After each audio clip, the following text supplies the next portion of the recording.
जय हिंद दोस्तों, आप सभी का स्वागत है आपके इस यूट्यूब प्लेटफॉर्म MCQ स्टडी पर। आज हम टॉपिक वाइज करंट अफेयर में डिस्कस करेंगे UCC यानी यूनिफॉर्म सिविल कोड। आप जानते होंगे समान नागरिक संहिता इसे हिंदी में कहते हैं। आप सभी देखते होंगे कि इस समय UCC का मुद्दा यानी समान नागरिक संहिता का मुद्दा बहुत ही गरमाया हुआ है। हर दल अपने अपने हिसाब से UCC के पक्ष में बयान दे रहे हैं, विपक्ष में बयान दे रहे हैं कि ये लागू होना चाहिए, नहीं लागू होना चाहिए। तो हम यहाँ पर जानेंगे कि UCC यानी यूनिफॉर्म सिविल कोड समान नागरिक संहिता क्या है। हम इसे डिटेल में थोड़ी जानेंगे क्या है, और पक्ष जो सत्तारूढ़ पक्ष है उसका क्या विचार है इसके बारे में, और जो विपक्ष है उसके क्या विचार हैं इस बारे में भी हम थोड़ी आपको डिस्कस करेंगे, आपको थोड़ी बहुत बताएंगे। तो सबसे पहले किसी देश में दो तरह के जो लॉ होते हैं वो दो तरह के होते हैं। कौन से? एक होते हैं क्रिमिनल लॉ और एक होते हैं सिविल लॉ। यानी एक होते हैं क्रिमिनल लॉ यानी आपराधिक कानून, एक होते हैं सिविल लॉ यानी नागरिक कानून। तो भारत में जो क्रिमिनल लॉ हैं हर धर्म, देश, जाति सबके लिए एक ही हैं, और लिंग वगैरह में किसी प्रकार का भेदभाव नहीं है इसमें कि अगर किसी ने किसी की हत्या कर दी तो जो महिला को सज़ा मिलेगी वही पुरुष को मिलेगी, वही हिंदू धर्म को, वही मुस्लिम धर्म को, वही जनरल वाले को, वही SC वाले को, सबको समान सज़ा है। तो ये क्रिमिनल कानून जो हैं वो भारत में एक समान है और सभी पर समान रूप से लागू होते हैं।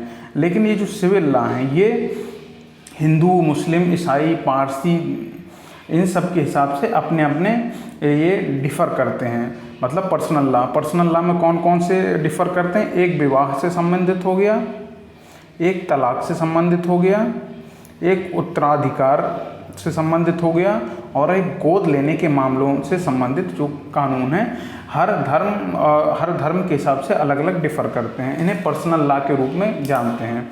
तो UCC का जो उद्देश्य है, हमें क्या जानना है कि UCC का उद्देश्य क्या है कि देश के UCC लागू करने का जो उद्देश्य है देश के सभी नागरिकों के पर्सनल लॉ को एक समान बनाना है। ये जो अलग अलग अभी डिफ़र करते हैं सिविल वाले जो लॉ, तो इन सबको एक समान बनाना है कि सभी पर एक समान रूप से लागू हों। मतलब कह सकते हैं कि UCC क्या है यानी यूनिफॉर्म सिविल कोड यानी समान नागरिक संहिता क्या है। यह एक ऐसा प्रस्ताव है जिसके तहत देश के सभी नागरिकों के पर्सनल लॉ को एक समान बनाना है, जो बिना किसी धार्मिक, लैंगिक, जाति भेदभाव के सब पर बराबर लागू होंगे। ठीक है, तो एक ऐसा लॉ कर देना है कि पूरे देश में यानी एक देश एक कानून सिविल लॉ में जो किसी भी धर्म का हो, किसी भी जाति का हो, किसी भी लिंग का हो, बिना किसी भेदभाव पर सभी पर बराबर रूप से लागू हो। जैसे भारत में अभी जो आपराधिक कानून है वो एक समान है और सभी पर समान तरीके से लागू होते हैं। तो हमें याद रखना है कि यूनिफॉर्म सिविल कोड का क्या प्रस्ताव है कि सभी के नागरिकों के पर्सनल लॉ को एक समान बनाना है, जो बिना किसी धर्म, जाति, लैंगिक भेदभाव के सभी पर समान रूप से लागू होंगे। सबसे पहले अगर समान नागरिक संहिता की बात की जाए तो 1967 में जो भारतीय जनसंघ था उसने अपने चुनावी मैनिफेस्टो में पहली बार साफ तौर पर UCC को लागू करने के बारे में कहा था। हालांकि भारतीय जनसंघ सत्ता में नहीं आ पाती है, फिर से कांग्रेस की वापसी होती है, तब ये संभव नहीं हो पाया था। लेकिन फिर 1980 में BJP के जब BJP बनती है, कब बनती है? 1980 में जब BJP बनती है उस समय ये BJP के मैनिफेस्टो में 3 मुद्दे थे। तो क्या था? अनुच्छेद 370 हटाने के लिए, राम मंदिर निर्माण के लिए और UCC लागू करने के लिए। तो ये जो है राम मंदिर तो निर्माण की प्रक्रिया चल रही है, अनुच्छेद 370 भी हटा दिया गया है, और ये जो यूनिफॉर्म सिविल कोड है यही जो 1980 के मैनिफेस्टो के द्वारा एक यही बचा है। तो इस समय जो सत्तारूढ़ दल है यानी NDA गवर्नमेंट, जिसमें BJP प्रमुख दल के रूप में है, वो अपना ये वादा पूरा करना चाहती है, यूनिफॉर्म सिविल कोड लगाना चाहती, समान नागरिक संहिता लाना चाहती, यानी पूरे देश के लिए एक देश एक कानून। वो इस तरीके से इस टाइटल के तौर पर बताती है कि हम एक देश में एक कानून चाहते हैं।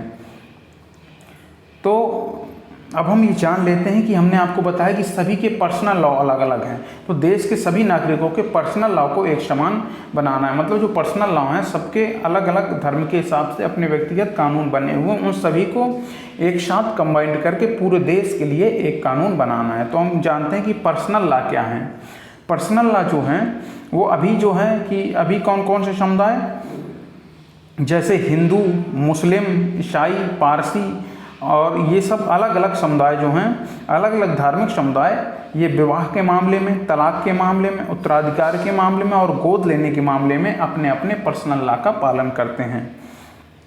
पर्सनल लॉ ये कब बनाए गए? पर्सनल लॉ ये जो बनाए गए ये ब्रिटिश काल में बने हुए थे। ब्रिटिश काल में धर्मों की प्रथाओं और धार्मिक ग्रंथों को ध्यान में रखकर ब्रिटिश सरकार द्वारा अलग अलग समय पर बनाए गए थे, क्योंकि ब्रिटिश सरकार जानती थी कि भारतीयों को अगर हम धर्म से छेड़छाड़ करेंगे तो हमें यहाँ पर रहना मुश्किल हो जाएगा। तो उन्होंने धर्म की प्रथाओं और धार्मिक ग्रंथों को ध्यान में रखकर पर्सनल लॉ बना दिए थे।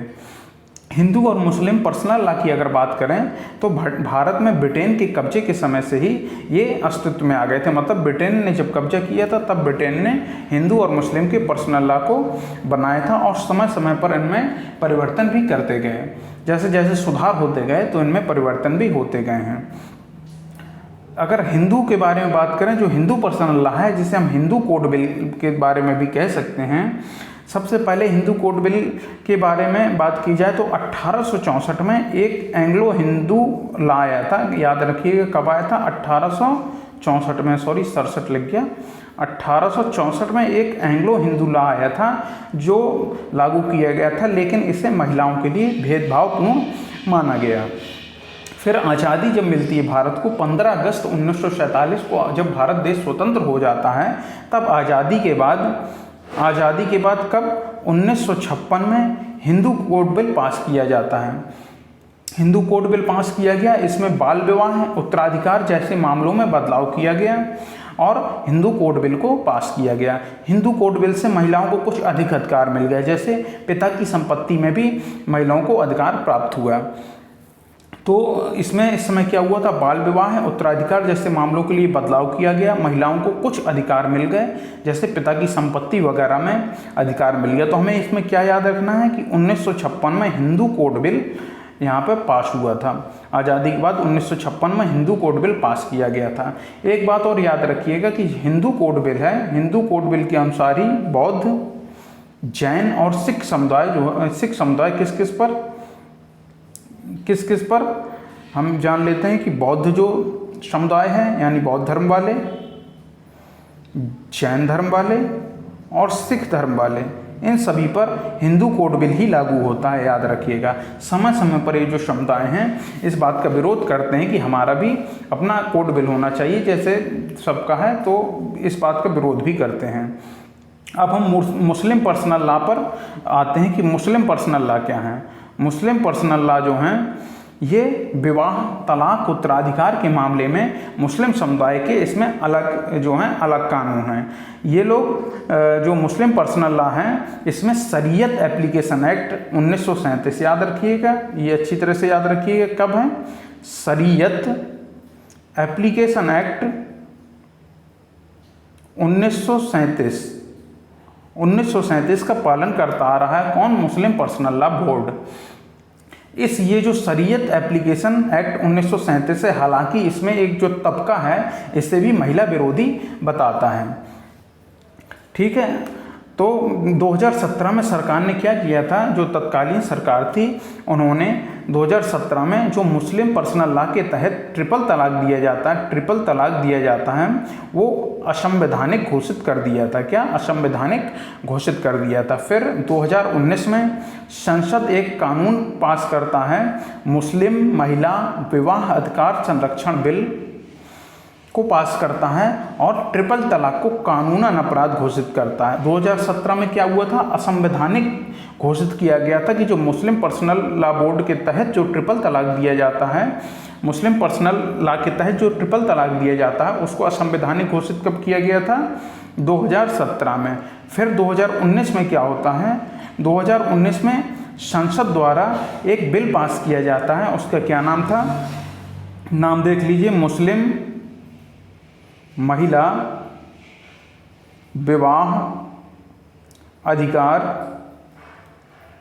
संरक्षण बिल। एक बार और देख लीजिए, मुस्लिम महिला विवाह अधिकार संरक्षण बिल 2019 में ये पास होता है संसद द्वारा, और इसके द्वारा ट्रिपल तलाक को कानूनन अपराध घोषित कर दिया जाता है। इस बात का भी बहुत विरोध होता है कि ट्रिपल तलाक को कानूनन अपराध घोषित किया गया है, क्योंकि बहुत से मुस्लिम भाई बहनों ने इसे अपने पर्सनल लॉ पर हमला माना था। यूसीसी के बारे में बात करते हैं कि इसकी मांग कब कब उठती रही है। यूसीसी की मांग समय समय पर उठती रही है। हमने आपको बताया था कि जब हिंदू कोड बिल लागू हुआ 1956 में, तब से ही इसकी लगभग मांग उठ रही है। तब से ही इसकी मांग उठ रही कि हिंदुओं के लिए अगर अलग कानून, हिंदुओं के लिए हमने इस तरीके से बनाया है तो मुस्लिमों के लिए अलग कानून क्यों है, सबके लिए एक कॉमन कानून बनाया जाए, यानी यूनिफॉर्म सिविल कोड बनाया जाए। तो हमने आपको बताया कि 1967 में भारतीय जनसंघ ने अपने मैनिफेस्टो में इसे लागू किया था।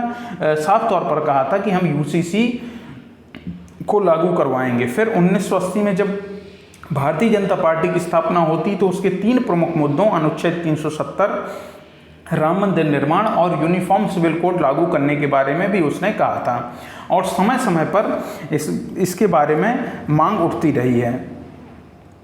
तो हम ये जानते हैं कि कब कब ये इसकी मांग उठी है। अभी तो फिलहाल वर्तमान परिप्रेक्ष्य में देखा जाए तो ये एक राजनीतिक मुद्दा के तौर पर उभरा हुआ है, और इस मुद्दा में बीजेपी हमेशा आक्रामक रही है। बीजेपी ने अपने जो 2019 का लोकसभा चुनाव था उसके घोषणा पत्र में यूसीसी यानी यूनिफॉर्म सिविल कोड, समान नागरिक संहिता को लागू करने का वादा किया था। तो ये जो यूसीसी है इसको लेकर कुछ लोग मानते हैं कि देश में यह समानता लाएगा, क्योंकि जब सबके लिए एक कॉमन कानून होगा तो जो बिना किसी धर्म, लैंगिक, जाति भेदभाव पर सब पर समान रूप से लागू होगा तो यह पूरे देश में समानता लाएगा। लेकिन वहीं कुछ लोग ये भी मानते हैं कि यह जो कानून है यह असंवैधानिक और अल्पसंख्यक विरोधी है। कुछ लोग इसे ये मानते हैं कि असंवैधानिक और अल्पसंख्यक विरोधी है। अगर हम बात करें तो 1985 में पहले 1985 के साल से ही यूसीसी के समर्थन और विरोध में लगातार आवाज़ें उठती रही हैं। हम 1985 से यहाँ पे क्यों कह रहे हैं, क्योंकि आपने सुना होगा कि वर्ष 1985 का एक बहुत चर्चित केस है, उसका नाम है शाहबानो केस। शाहबानो केस एक बहुत चर्चित केस है। तो शाहबानो को जो 73 वर्षीय महिला थी, 73 वर्षीय मुस्लिम महिला थी, उनके पति मोहम्मद खान द्वारा उन्हें ट्रिपल तलाक दे दिया जाता है। क्या दे दिया जाता है? मोहम्मद खान द्वारा उन्हें ट्रिपल तलाक दे दिया जाता है। 1985 का केस है ये चर्चित शाहबानो केस, जहां उनके पति मोहम्मद खान द्वारा उन्हें ट्रिपल तलाक दे दिया जाता है। तो सुप्रीम कोर्ट इस केस में सुनवाई करते हुए जो उनके पति मोहम्मद खान हैं उन्हें गुजारा भत्ता देने के लिए कहते हैं कि वो अपनी पत्नी शाहबानो को गुजारा भत्ता देंगे। लेकिन जो सुप्रीम कोर्ट का ये फैसला था इसे मुस्लिम पर्सनल लॉ बोर्ड ने अपने ऊपर हमला बताया, क्योंकि मुस्लिम कानून के अनुसार, मुस्लिम पर्सनल लॉ के अनुसार लगातार गुजारा भत्ता नहीं दिया जाता है पति के द्वारा पत्नी को। तो उस समय क्या था, उस समय राजीव गांधी की सरकार थी। तो राजीव गांधी सरकार ने इस फैसले का स्वागत करते हैं कि ये बहुत ही स्वागत योग्य फैसला है कि गुजारा भत्ता देने की बात कही गई है। लेकिन उस समय क्या होता है कि बहुत से राज्यों में इंडियन नेशनल कांग्रेस यानी राजीव गांधी कई राज्यों में चुनाव हार जाते हैं, इंडियन नेशनल कांग्रेस चुनाव हार जाती है। तो राजीव गांधी को लगता है कि जो उन्होंने ये इस फैसले का स्वागत किया है इसी वजह से वो चुनाव हार गए, तो वो इस बात पर यू टर्न ले लेते हैं। तो जब यू टर्न ले लेते हैं तो वो सुप्रीम कोर्ट ने ये जो फैसला दिया था गुजारा भत्ता के लिए, तो वो सुप्रीम कोर्ट के इस फैसले को पलटने के लिए संसद में एक लॉ पास कराते हैं, एक बिल पास कराते हैं। बिल का क्या नाम था? मुस्लिम, याद रखिएगा, Muslim women's protection of rights on divorce bill 1986। याद रखिएगा क्या था? Muslim women's protection of rights on divorce bill 1986। तो ये जो सुप्रीम कोर्ट के इस फैसले को पलटने के लिए वो संसद में एक बिल पास करते हैं। कौन सा? Muslim women's protection of rights on divorce 1986 bill का नाम ये था। तो ये पास कर देते हैं। इसके तहत सीआरपीसी के जो सेक्शन 125 है, सीआरपीसी का जो सेक्शन 125 है, जिसके तहत महिलाओं बच्चों को गुजारा भत्ता दिया जाता है। महिलाओं बच्चों और शायद बुजुर्गों को भी, महिलाओं बच्चों को गुजारा भत्ता दिया जाता है। उसको ये मुस्लिम महिलाओं के लिए अयोग्य घोषित कर देते हैं कि मतलब मुस्लिम महिलाएं इसमें योग्य नहीं, उन्हें कोई भी गुजारा भत्ता नहीं दिया जाएगा। तो वो क्या करते हैं, राजीव गांधी सरकार पहले तो जो साहिबानों केस में सुप्रीम कोर्ट ने अपना फैसला दिया था कि उनके पति मोहम्मद खान उन्हें गुजारा भत्ता देंगे, तो पहले तो इस फैसले का स्वागत करते हैं राजीव गांधी सरकार। लेकिन जब कई राज्यों में चुनाव हार जाते हैं तो यू टर्न ले लेते हैं और सुप्रीम कोर्ट के इस फैसले को पलटने के लिए संसद में उन्होंने Muslim women's protection of rights on divorce bill 1986 pass किया, जिसके तहत इन्होंने सीआरपीसी के सेक्शन 125 को मुस्लिम महिलाओं के लिए अयोग्य घोषित कर दिया। अब ये सीआरपीसी का सेक्शन 125 के तहत क्या इसमें जो दिया गया है, इसमें महिलाओं बच्चों और बुजुर्गों को गुजारा भत्ता दिया जाता, तो मुस्लिम महिलाओं के लिए इसको अयोग्य घोषित कर दिया, जिससे मुस्लिम महिलाओं को कोई भी गुजारा भत्ता नहीं मिलेगा। ये देखा जाए कि समय समय पर यूसीसी पर चर्चा हमेशा तेज होती रही है। बीते साल पर जब हिमाचल प्रदेश में चुनाव थे तब बीजेपी से हिमाचल प्रदेश की बीजेपी सरकार ने, उत्तराखंड की भी बीजेपी सरकार थी, राज्यों में घोषणा की थी कि हम राज्यों में यूसीसी यानी यूनिफॉर्म सिविल कोड को लागू करेंगे।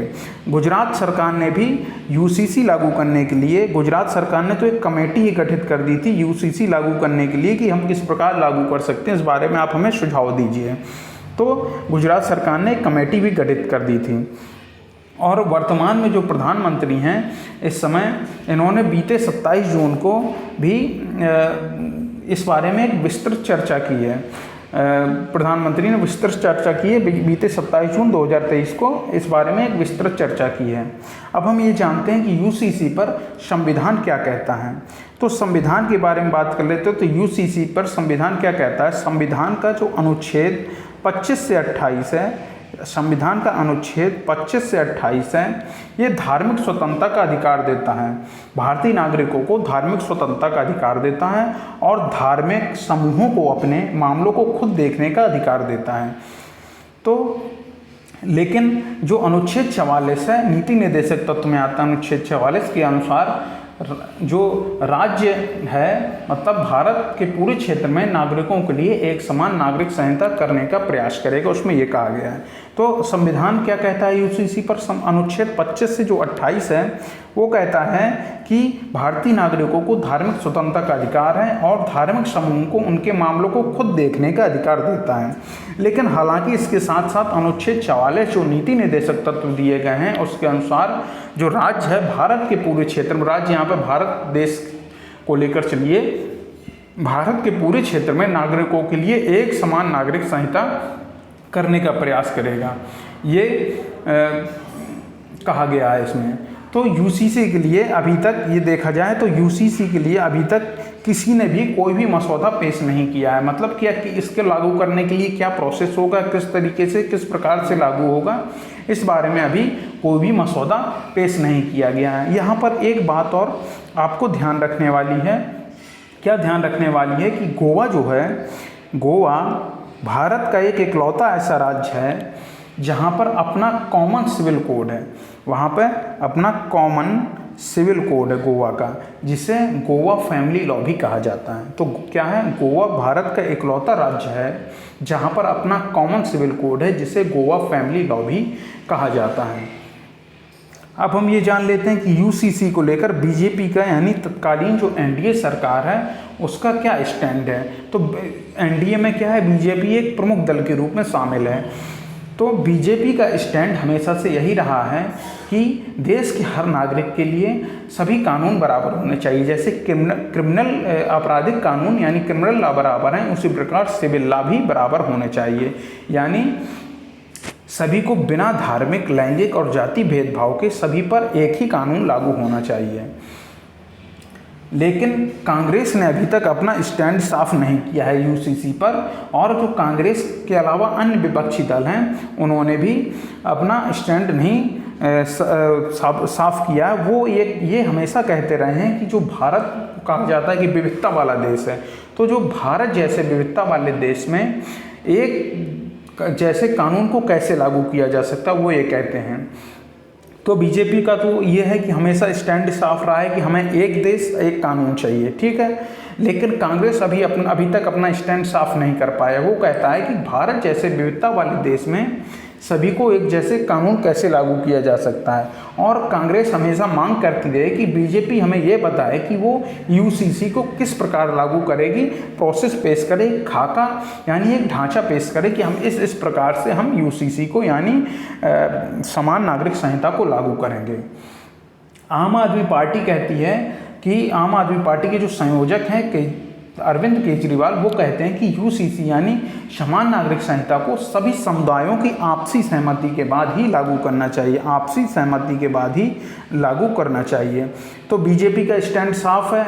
आईएनसी इंडियन नेशनल कांग्रेस कहती है, अभी तक तो स्टैंड उन्होंने साफ नहीं किया है, लेकिन वो कहते हैं कि ये विविधता भारत जैसे विविधता वाले देश में एक जैसे कानून कैसे लागू किया जा सकता है। और आईएनसी हमेशा मांग भी करती रही कि बीजेपी हमें एक खाका, एक ढांचा बनाकर दिखाए कि यूसीसी को किस प्रक्रिया के तहत किस प्रकार से लागू करेगी। और आम आदमी पार्टी के जो संयोजक हैं अरविंद केजरीवाल, वो कहते हैं कि जो यूसीसी है यानी समान नागरिक संहिता सभी समुदायों की आपसी सहमति के आधार पर ही लागू होनी चाहिए। कुछ जो अन्य जो धार्मिक और अल्पसंख्यक संगठन हैं वो यूसीसी के खिलाफ हैं, जैसे अन्य धार्मिक, अल्पसंख्यक और आदिवासी अधिकार संगठन। आदिवासी और धार्मिक अल्पसंख्यक संगठन यूसीसी के खिलाफ हैं, क्योंकि उन्हें ऐसा लगता है कि जो ये प्रथा और रीति रिवाजों के हमारे ये समाप्त कर देगा। किस प्रकार से अगर हम एक देश और एक कानून को हम मान लेते हैं तो ये हमारे जो परंपराओं, प्रथाओं और रीति रिवाजों हैं इनको समाप्त कर देगा। कुछ लोग बीजेपी पर ये यूसीसी लागू करने को हिंदू बहुसंख्यवाद को बारे में कह रहे हैं। जैसे असदुद्दीन ओवैसी जो हैं उन्होंने कहा है कि ये यूसीसी यानी समान नागरिक संहिता नहीं है, बल्कि यह हिंदू नागरिक संहिता है। तो हिंदुओं के जो कानून है वो पूरे देश में लागू करना चाहते हैं। इस प्रकार से उन्होंने बीजेपी पे आरोप लगाया है। और बीजेपी पे अन्य विपक्षी दल और अन्य जो संगठन हैं जो यूसीसी के खिलाफ हैं वो ये आरोप लगाते रहे हैं कि जो बीजेपी है वो हिंदू बहुसंख्यकवाद को बढ़ावा देना चाहती है। और ये क्यों बढ़ावा देना चाहती है? क्योंकि ये 2024 का जो लोकसभा चुनाव है वो आने वाला है, और इसलिए बीजेपी हिंदू बहुसंख्यकवाद को बढ़ावा दे रही है और इसे चुनावी मुद्दा बना रही है। और बीजेपी पर हमेशा ध्रुवीकरण का आरोप लगा है, वो हिंदू मुस्लिम को बांटने का कार्य हमेशा करती रही है, ऐसा विपक्षी दल कहते हैं। तो बीजेपी यहाँ पर ध्रुवीकरण करने की कोशिश कर रही है, और बीजेपी कहती है कि हम एक देश एक विधान की वकालत कर रहे हैं। और जो छत्तीसगढ़ के मुख्यमंत्री हैं भूपेश बघेल जी, जो भारतीय राष्ट्रीय कांग्रेस से बिलोंग करते हैं, वो कहते हैं कि यहाँ पर आदिवासियों की, जो भूपेश बघेल जी कहते हैं कि आदिवासियों की संस्कृति और परंपराओं को क्या होगा अगर हम यूसीसी को लागू कर देते हैं। एक देश एक कानून को अगर हम लागू कर देते हैं तो यूसीसी को जो आदिवासियों की संस्कृति और परंपराओं हैं उनका क्या होगा। यहाँ पर जो धार्मिक अल्पसंख्यक और आदिवासी संगठन हैं उन्होंने कहा है कि हम भारतीय जो विधि आयोग है उससे हम यूसीसी के विचार को वापस लेने के बारे में कहेंगे। अपने जो यूसीसी को लागू करने का फैसला है उसे वापस लेने पर पुनर्विचार करने को कहेंगे, क्योंकि जो भारतीय विधि आयोग वर्तमान में जो है यूसीसी के बारे में नागरिकों से अपने विचार पूछ रहा है। और हम जो इंडियन लॉ कमीशन है उसकी वेबसाइट पर जाकर हम अपने विचार भी वहाँ पर दे सकते हैं। और कुछ लोग ये कह रहे हैं कि कुछ जो दल हैं वो ये भी कह रहे हैं कि जो बीजेपी है हमेशा जल्दबाजी में कोई भी कानून लाती है और उसे बहुत जल्दी में लागू करना चाहती है।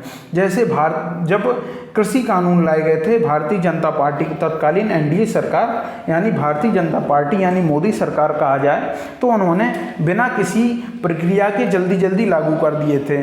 उस पर ना प्रॉपर तरीके से बातचीत हुई थी, ना कोई चर्चा हुई थी। इसी प्रकार ईडब्ल्यूएस आरक्षण के बारे में भी वो कहते हैं, क्योंकि ईडब्ल्यूएस आरक्षण पूरे देश में एक ही लगा दिया गया है, जबकि भारत की हर जगह की ज़मीन, हर जगह की स्थिति के अनुसार अलग अलग उसे लागू होना चाहिए, उसे कई क्लासों में बांटा जाना चाहिए, और इसके लिए भी उन्होंने प्रॉपर तरीके से बातचीत नहीं की है। इसी प्रकार जो यूनिफॉर्म सिविल कोड लाना चाहती भारतीय जनता पार्टी जल्दी में लाना चाहती है, इस बारे में प्रॉपर बातचीत और चर्चा नहीं की जा रही। ना ही भारतीय जनता पार्टी ने अभी कोई खाका और ढांचा पेश किया है कि वो किस प्रकार यूसीसी यानी समान नागरिक संहिता को लागू करेगी।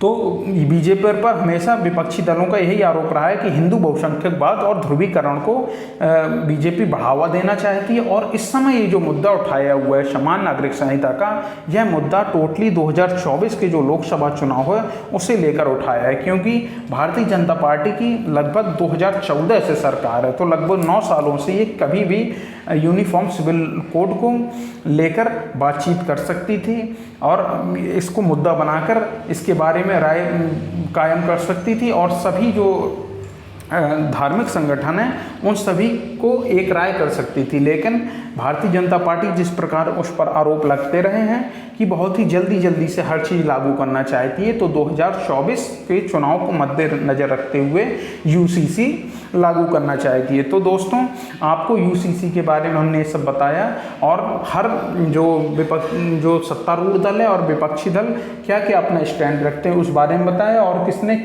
यूसीसी के बारे में क्या कहा है इस बारे में भी आपको बताया, और किस प्रकार के आरोप प्रत्यारोप का दौर चल रहा है इस बारे में भी हमने आपको बताया। तो दोस्तों, आपकी क्या राय है कि यूनिफॉर्म सिविल कोड लागू होना चाहिए, तो इसके लिए क्या खाका रहेगा, और यदि नहीं लागू होना चाहिए तो क्यों नहीं लागू होना चाहिए, इस बारे में आप हमें कमेंट सेक्शन में अपना जवाब दे सकते हैं। तो दोस्तों, अगर आपको ये वीडियो पसंद आया हो तो आप इस वीडियो को लाइक करिए, कमेंट करिए, शेयर करिए, और आप हमारे इस चैनल MCQ स्टडी को भी सब्सक्राइब करिए, जिससे हमारे इस चैनल को और सपोर्ट मिल सके। और दोस्तों, हम आपसे अपने नेक्स्ट वीडियो पर मिलते हैं। थैंक यू दोस्तों। जय हिंद, जय भारत।